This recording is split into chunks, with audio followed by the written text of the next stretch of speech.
So in the human body, from the beginning of time when your mom met your dad, that original cell had to divide over 100 trillion times. And your cells continue to grow and divide as we're sitting here right now.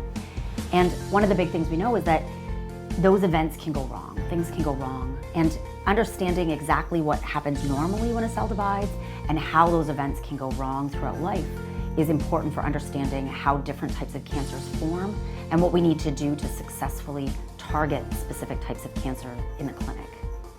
Despite of huge progress in science and medicine, brain cancer still remains one of the most aggressive cancers known, with a 5-year rate survival of only 22%.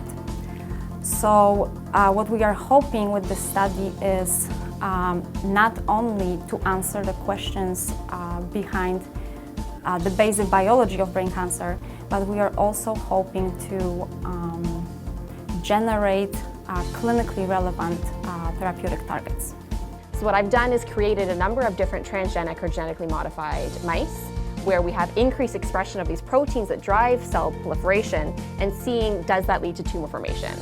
Developing these models and really understanding these processes is time consuming, but ultimately it's small steps that kind of come together over time, and it's a lot of collaborations. We know that brain tumors are composed of many different types of cells, and some populations of these brain tumor cells are actually extremely important in the initiation and progression and eventually potential relapse of brain tumors.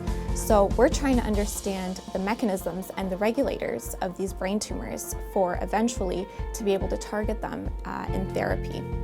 If certain cells in the body are growing out of control and causing certain types of brain cancers to form.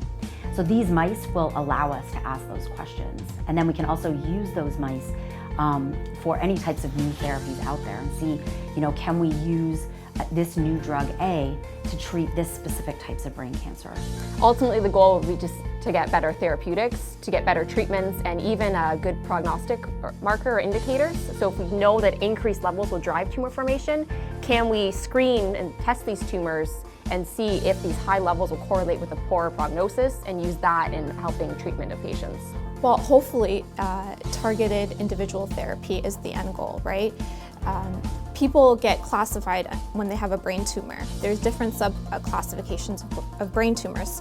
So if we can classify people into people who have these high drivers, we can eventually give them this novel therapy or this therapeutic drug to cause termination of the tumor.